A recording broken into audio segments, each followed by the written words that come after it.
Bonjour, dans cette vidéo nous allons voir ensemble à quel point il est important d'écouter votre interlocuteur quand il s'exprime.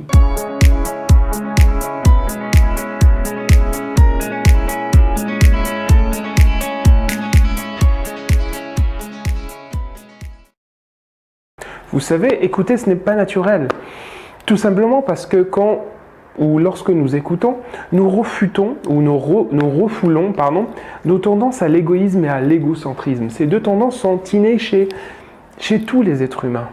En effet, en parlant, l'être humain cherche à se promouvoir, à se valoriser, à susciter le respect, l'envie, le désir, à attirer vers lui des relations nécessaires à sa subsistance ou à sa pérennité. En revanche, écouter exige un refoulement, un oubli de notre nature primitive.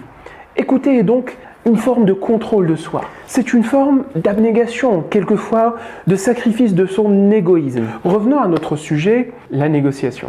Savez-vous que l'une des principales causes d'échec dans la conduite d'une négociation trouve son origine dans les problèmes de communication? En effet, les négociateurs ont tendance à exprimer explicitement leur position, en mettant, pour la plupart du temps, leur intérêt dans le domaine de l'inexprimé, de l'intangible, même parfois de l'incohérent.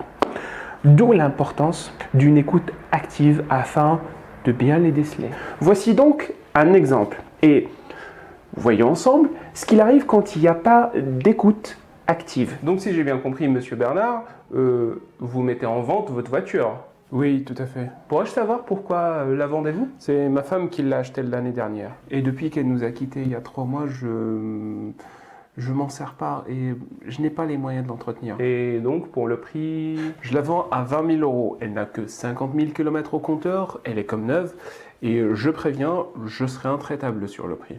Malheureusement, les 20 000 € que vous proposez dépassent largement mon budget. Je vous propose 10 000 €. Et c'est mon maximum. Quoi? Vous rigolez, j'espère? C'est une insulte. C'est tout ce que j'ai. Alors allez acheter ailleurs une voiture de seconde zone. Il est hors de question que je vous vende la mienne à ce prix-là. D'ailleurs, il est hors de question que je vous la vende tout court.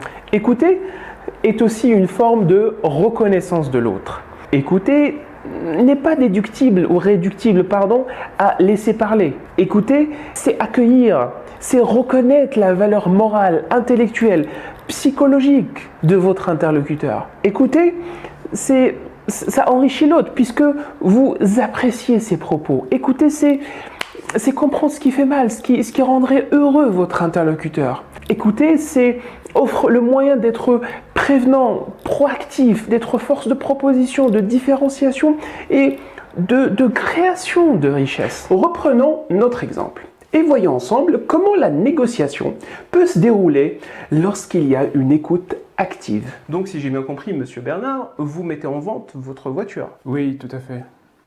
Pourrais-je savoir pourquoi la vendez-vous? C'est ma femme qui l'a achetée l'année dernière. Et depuis qu'elle nous a quittés il y a 3 mois, je m'en sers pas et je n'ai pas les moyens de l'entretenir. Cette voiture lui rappelle probablement sa défunte femme. Elle a donc une valeur sentimentale. Certes, c'est un ancien modèle, mais elle est comme neuve. Ma femme en prenait toujours grand soin. Autrement dit, vous cherchez à la vendre à quelqu'un qui en prendra soin. Et donc pour le prix? Je la vends à 20 000 €. Elle n'a que 50 000 km au compteur, elle est comme neuve. Et je préviens, je serai intraitable sur le prix. Je vous comprends, Monsieur Bernard. Cette voiture vous tient à cœur. Elle vous rappelle probablement votre défunte femme qui en prenait grand soin. Malheureusement, je ne vais pas vous faire de proposition. C'est une belle voiture, elle me plaît beaucoup. Mais voyez-vous, les 20 000 € que vous proposez dépassent largement mon budget. Et je ne souhaiterais pas vous offenser ou offenser la mémoire de votre femme en vous proposant un prix peu à la hauteur.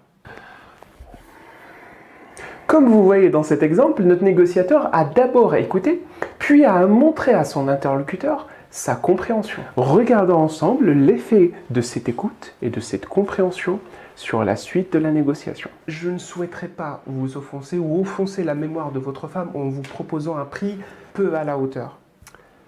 Combien avez-vous? J'ai 10 000 € et je sais que... Effectivement, cette voiture a une grande valeur sentimentale pour moi et aucun prix ne pourra me satisfaire. mais je ne l'utilise pas et ça me fait du mal au cœur de la voir prendre de la poussière dans le garage. Quant à vous, vous me paraissez quelqu'un de compréhensif et sincère. Prenez-la, je vous l'offre. Vous pouvez garder votre argent. Ah bon? Mais je ne peux pas accepter. Mais si, je suis sûr que vous saurez en prendre soin. La mise en situation que vous venez de voir est inspirée d'une histoire vraie et d'une négociation qui a réellement eu lieu. Merci d'avoir suivi cette vidéo. Si ce que je vous ai présenté vous a plu, n'hésitez pas à le mettre en pratique, à mettre en pratique le ou les conseils qui vous ont semblé les plus pertinents.